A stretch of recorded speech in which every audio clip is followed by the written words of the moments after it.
Bueno, acá estamos hablando un poco también de los cambios tecnológicos, ¿no? Cómo ha ido afectando a cada uno de nosotros en nuestras profesiones. ¿En la pintura la tecnología ha influido para bien o para mal? ¿O es digamos, no imprescindible? Bueno, no es solamente en la pintura, es en muchos casos. Sí, sí. Hay un diálogo con la tecnología ha tenido mucha importancia para la concepción misma, no solamente de la creación artística, sino de la función del arte. Pero evidentemente hay una línea que dentro de las cosas que no es la pintura, pero es como si fuese el arte de la imagen, y yo creo que entre todo la pintura es un arte de la imagen. Bueno, que la tecnología ha hecho un gran desafío sobre eso. En la actualidad el juego entre la fotografía, por ejemplo, la tecnología y la pintura se van cruzando. Y en este momento nos acerca, porque estamos mirando obras suyas que a lo mejor quienes no vayan a tener la posibilidad de irse al Carafa muy vieja. Sí, esas muy son vieja. obras muy viejas mías. Estas son de los años 60. Sí. Esta en cambio se llama La Memoria y tiene que ver con el último tiempo. Estas ya son obras últimas. Esta, sí. Es decir, son algunas que están en la muestra y otras que no. No, ninguna de estas está en la muestra. Ajá. Bueno, pero por eso digo, ¿no? La tecnología muchas veces nos acerca, como en este caso, son pinturas, obras que no están en la muestra, sin embargo uno también puede tener alcance. En ese sentido es bueno. Ahí está, seguimos repasando, ¿no? Algunas de las obras. Sí, hasta ahora ninguna de estas está en la muestra. Bueno, es mejor, así invitamos a los cordobeses y que vean algo distinto. Me parece que es mejor inclusive todavía. ¿Y cómo fue el primer momento en que agarró un pincel y dijo, esto es lo mío, por acá tengo que ir? No, lo que pasa es que, ante todo, yo me enamoré de las imágenes. Ajá. De todo tipo de imagen. La publicitaria, la fotografía, bueno, y desde chico tenía una pasión por la pintura, pero la pintura como imagen, así, es más ver que hacer. Y bueno, en ese sentido, yo vengo mi padre era crítico literario, pero también tuvo que ver con la organización de exposiciones y demás. Y entonces, a mí es el ambiente cultural de mi familia me preparó para eso. Y yo decía, bueno, si no llego a ser pintor, seré dibujante. Estupidez total, ¿no? Porque yo no lo pongo eso, pero eso era mi visión de chico. Seré dibujante. Y si no soy dibujante, seré crítico de arte. Y así, bueno, estaba siempre cercano. En alguna manera he sido las tres cosas. Claro, claro. Bueno, y es fantástico lo que hacen, ¿eh? Todos quedamos impresionados y seguramente vamos a ir todos al Carafa a ver esa exquisita muestra. Sí, sí. Recién hablaba con Daniel de los 35 años de la democracia argentina y me impacta cómo otros países con mayor tiempo de democracia son permanentemente cuestionados, como por ejemplo Gran Bretaña, ¿no? Que tuvimos a Theresa May casi por quedar fuera del gobierno. Sin embargo, bueno, la terminan reafirmando como conductora. Sí, y bueno, creo que tiene que ver un poco con lo mismo que hablamos en el bloque anterior, ¿no? De la falta de respuesta o de satisfacción de una parte del electorado que no se siente representado por sus dirigentes.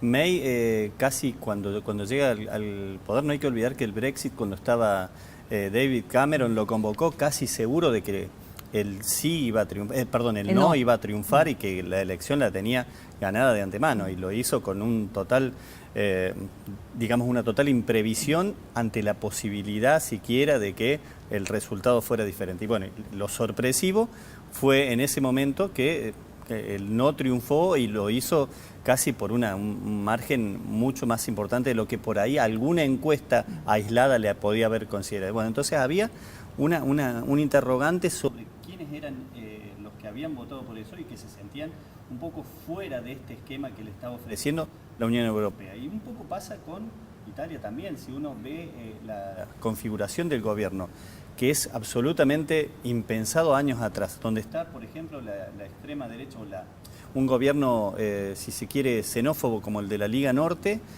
con un postulado que estaba mucho más cerca de lo que era en su momento la derecha de Silvio Berlusconi, junto con un partido del movimiento Cinque Stelle o Cinco Estrellas, que tenía en sus orígenes a este cómico Beppe Grillo, que fue creciendo cada vez más en aceptación y en adeptos en Italia, pero que si se quiere estaba más ubicado hacia la izquierda. Una vez tuve oportunidad de hablar con Beppe Grillo en Grecia, justo cuando se produjo el referéndum por el no, que ganó también, si lo podemos inscribir en la misma tónica, el pueblo griego en ese momento había votado, la opción era atenerse a los planes económicos que le daba la Unión Europea, la Comisión Europea, el Fondo Monetario Internacional, y aceptar esos planes, o votar por el no y quedarse casi con un pie afuera de la Unión Europea y del euro.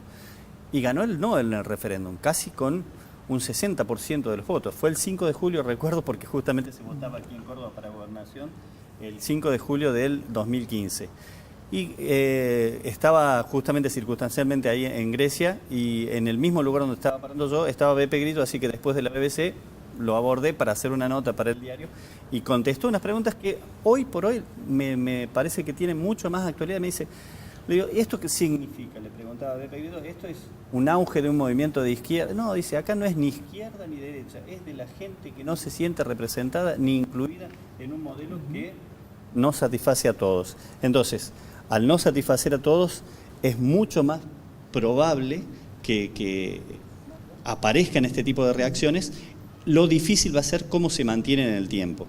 Y hacía alusión a que el ministro de Economía de en ese momento, Alexis Tsipras, que era el primer ministro griego y que había propiciado el referéndum, ya se estaba yendo del gobierno de Alexis Tsipras. Este es Yanis Varoufakis. Beppe Grillo, con todo el carisma que tiene, dice, este señor de la moto se va a ir, dice, los va a dejar plantados acá y no van a saber cómo enfrentarse a instituciones como la Unión Europea, el Fondo Monetario, que les van a decir, ustedes votaron por el no, pero si quieren seguir teniendo algún tipo de asistencia y no caerse del mapa, van a tener que dar vuelta atrás lo que dijeron ahora en las urnas. ¿Y qué hizo Tsipras 3 meses después, en las elecciones de septiembre? Renunció como primer ministro, volvió a convocar al pueblo, digamos, no a un referéndum, pero sí a través de las urnas, e hizo exactamente lo opuesto a lo que la gente había votado en el referéndum. Esa gente hoy, de nuevo, ya está empezando a manifestarse porque se considera fuera de un esquema que no contiene a todos. Entonces hay un deber todavía de la Unión Europea de dar una respuesta, y pareciera que en el mundo de hoy empiezan a triunfar estos discursos. Lo vimos también en Estados Unidos con Donald Trump en octubre del 2016 o en noviembre cuando llega a la Casa Blanca y con las medidas que está tomando ahora. Y entonces estos populismos, lo vemos ahora en Brasil con Jair Bolsonaro de derecha, que de alguna manera apelan a un nacionalismo que parecía a contrapelo de lo que era la tendencia general en su momento de la globalización, y bueno, y tienen predicamento y tienen mucha aceptación. Entonces, esto es un globo de ensayo, una especie de experiencia nueva que se está produciendo, lo de Francia, por ejemplo, y que lo inscribiría a lo mejor en la continuidad de lo que puede llegar a pasar en el Reino Unido si finalmente se termina de consumar el Brexit, y ver cómo termina decantando eso. Todavía no está muy claro cómo va a terminar esa historia, ¿no? Bueno, y mientras tanto pensar también cómo se comporta la sociedad argentina, ¿no? Ante determinadas situaciones. ¿Somos más pasivos los argentinos en general y a través de los distintos gobiernos, o no? ¿O nos expresamos? No, yo creo que hay una importante necesidad de expresarse de la gente, a pesar de la desilusión que tienen, ¿no?, por un montón de problemas que ha habido en la Argentina, pero aparte ha habido un crecimiento natural de la violencia, que es lo que hablábamos también hace un ratito. Y yo lo escuchaba atentamente a Marcelo. Por allí la ventaja que tiene en este sistema, el sistema parlamentario que tiene Gran Bretaña, que tiene Italia, que tiene España, en el cual el jefe de gobierno surge de los parlamentos, ¿no?, y le permite en buena medida resolver crisis profundas, ¿no? De manera más simple que la que podríamos resolver en la Argentina, que son regímenes presidencialistas por excelencia. Digo, digamos, presentan un mundo muy complejo y muy difícil, porque la Argentina enfrenta un futuro muy complejo, no solo por sus cuestiones internas, sino por lo que es el mundo actualmente. Un mundo caracterizado, desde mi óptica, por un populismo que va creciendo día a día y encabezado fundamentalmente por el presidente Trump, ¿no? En Estados Unidos, si uno mira las medidas que toma Pedro Sánchez en España, que toma Giuseppe Conte en Italia, hay que escuchar el discurso de Macron, del cual hablaba recién Marcelo, de incorporar 10.000 millones de euros para mejorar el poder adquisitivo, todo este problema que hay con el Brexit. Y yo digo, es una situación realmente de xenofobia y de cierre de fronteras que la ponen a Argentina en un problema bastante crítico, ¿no? Porque la idea del gobierno actual es resolver el problema en buena medida en base a las exportaciones. Y hablando de los derechos y de las libertades, ¿con qué gobierno se sintieron más cómodos, ¿no? a la hora de negociar, por ejemplo, una paritaria? Mira, yo personalmente abrazo más el modelo nacional y popular. Después nos podemos sentar todo el día a discutir si estuvo bien o mal manejado, ¿no? Pero creo que hemos logrado mejores objetivos en el gobierno anterior que en este, ¿no? En este acompañamos la inflación, en el periodo anterior siempre le superamos un poquito, ¿no? Así que, pero es lo que eligió la gente. Digo, ¿no? Pero solo por lo que lograban, digamos, a la hora de negociar, o porque había mayor diálogo, mayor apertura. Nosotros dialogamos mucho con los empresarios directamente, porque con ellos discutimos, somos una parte privada, pero veíamos otra cosa. Me parece que los trabajadores sufríamos menos de lo que estamos sufriendo ahora y me parece que era mejor, pero es lo que votó. En nuestro caso, más del 70% de los cordobeses, y esa es la democracia. Se respeta. Esa es la democracia. Hay que acompañar, porque lo peor que nos puede pasar... Digo también, no, pero entendiendo que nos dejaron una herencia, que hubo a lo mejor un desmanejo ni siquiera del anterior, sino de otros gobiernos anteriores que han generado que la Argentina decante en lo que es hoy, ¿no? Teniendo en cuenta eso también, digamos, cómo se ha comportado el empleado. ¿Está aguantando? ¿Vislumbra una posibilidad de mejoría a futuro? Mira, nos acostumbraron a 12 años de consumismo y de golpe nos cortaron esa idea y nosotros somos animales de costumbre. Nos va a costar desacostumbrar, nos está costando, lo vemos a un trabajador cada vez más endeudado que no tiene posibilidad de ahorro, no tiene capacidad de ahorro porque hemos perdido ese valor del ahorro desde niños, ¿no? Antes me parece que nuestros padres nos educaban más en ese tema y ellos la tenían más clara con el tema de las estampillas, con todo eso de la Caja Nacional de Ahorro. Bueno, nosotros hemos hecho campaña con nuestros niños, pero es muy complicado, es muy complicado. Es decir, que si tuviesen que elegir ya un próximo gobierno, no elegirían a este. Nunca nos fue bien a nosotros los trabajadores con este tipo de gobierno, ¿no? Nunca nos fue bien. Creo que nos conviene más un nacional y popular, que esté más volcado en una medida justa y equitativa hacia los trabajadores, ¿no? Este gobierno, es mi pensamiento, no tiró una sola medida para el lado de los trabajadores y eso nos está castigando mucho, ¿no? Leí que en algún momento tuvo que irse de la Argentina o decidió irse de la Argentina en la época militar, si no me equivoco. Yo me fui en junio del 76. Apenas sucedió el golpe. Habían desaparecido gente que yo conocía bien, entre ellos Haroldo Conti enseguida, y había estado aún en el gobierno de Isabelita. Ya me habían allanado mi casa y entonces cuando vino el golpe Nora, mi mujer, que ya ahora soy viudo, Nora, mi mujer, me dijo que le parecía mejor que yo me fuera. Y 6 meses después ella se vino con mis hijos a Francia y mis hijos continuaron en Francia y yo volví en el 87. Fueron momentos difíciles el tener que tomar esa decisión, ¿no? Sí, no, yo si no hubiera venido el golpe no hubiera viajado. Pero Pero eso no quiere decir que yo me siento exactamente como me sentía como un exiliado. No, era que yo no aguanto los gobiernos militares, la verdad. Entonces es una alergia total de que tengo a los gobiernos militares. Y entonces, y además por precaución. Y en relación a los últimos gobiernos, ¿cuál es su opinión? ¿Si se ha sentido cómodo con alguno? Bueno, yo no sé, no. Únicamente un poco, a mí me preguntan, ¿cuál es el gobierno en el periodo de mi vida que más he respetado? Es el de Ilía. Y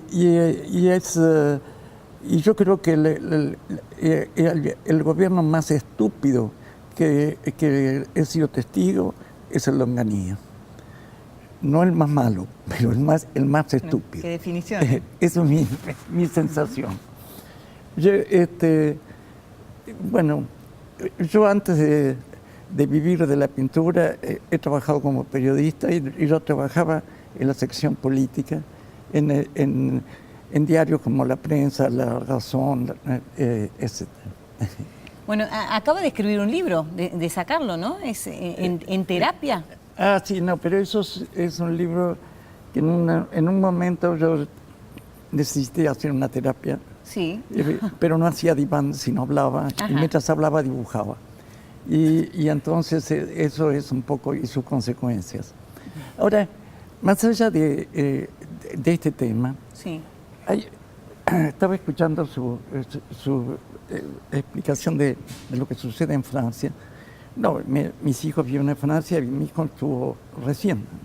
Y me contaba que la manifestación de eso, de que rompían autos y demás,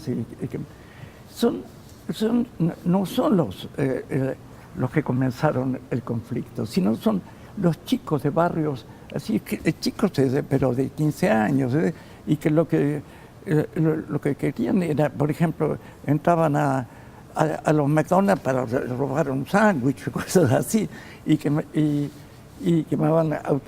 quemaban, es decir, la violencia la hacían los marginales adolescentes.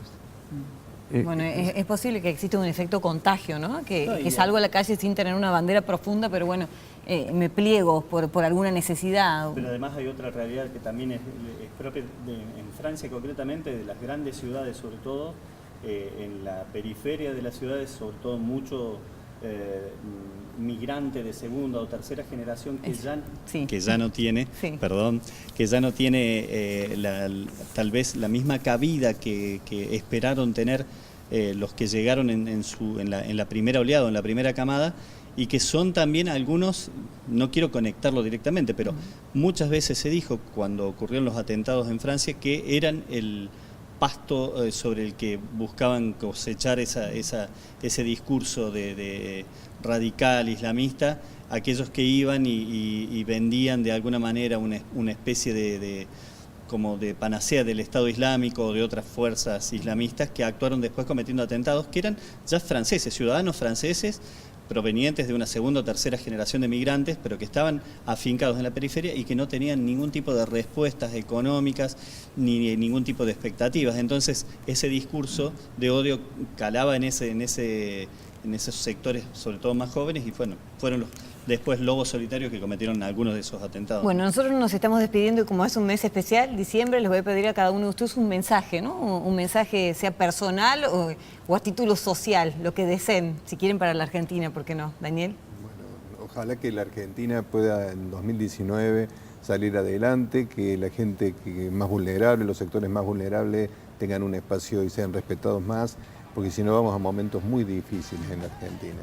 Así que deseo de corazón que haya un poco más de inclusión. Esto es el deseo principal que tengo. Gracias. Guillermo. Bueno, espero que todos tomemos y adoptemos como propio este deseo de un diciembre en paz y para los otros meses que seamos un poquito más tolerantes y nos empecemos a querer más entre personas, ¿no? Con el prójimo, para poder salir adelante es la única forma. Gracias. Marcelo. voy a hacer una conexión con, Sí. con lo que dijeron acá y un poco con lo de Francia, ¿no? Un poco, una periodista estando en el G20 dijo, bueno, ustedes tienen emparentados que tanto Macron como Macri los identifican como gobiernos que han hecho muchas cosas por los ricos, y un poco recogiendo lo que decían aquí, ojalá que se dé atención y debida y urgente atención a los que están en una situación realmente más vulnerable, porque seguramente las urgencias de ellos son las que tienen que atenderse primero, porque de ahí también depende esa paz social. Gracias, Marcelo. Yuyo, un mensaje. Yo estoy totalmente de acuerdo con usted y no sabría decir otra cosa que lo que... Asiente entonces. Lo vemos en el Carafa, ¿hasta cuándo? Creo que Hasta el 10, marzo. ok, hasta el 10 de marzo. Acá me están pasando la data, ahí está. Gracias, muchas gracias por estar con nosotros a todos, un placer. Vamos a hacer una nueva pausa y como siempre con la artista cordobesa invitada en esta oportunidad, no solamente dibuja, no solamente pinta bien, sino que también escribe. Allí está su libro, se trata de Jorgelina Solaro, presenta su novela Mundo de Dualidades, ilustradas con pinturas y esculturas también de su propia autoría. Nació en Río Cuarto, donde reside junto con su familia. Es abogada inclusive ya desde el año 2003. Es empresaria, pero sobre todo apasionada por las artes plásticas y también por la literatura. Razón por la cual esta primera novela de su autoría cuenta con una muestra de arte compuesta por esculturas, pinturas, entre ellas la presentada en la tapa del libro, lo que hace un complemento de la novela. Es nuestra recomendada aquí en Semanario, Mundo de Dualidades, de Jorgelina Solaro. Vamos a una nueva pausa y ya venimos.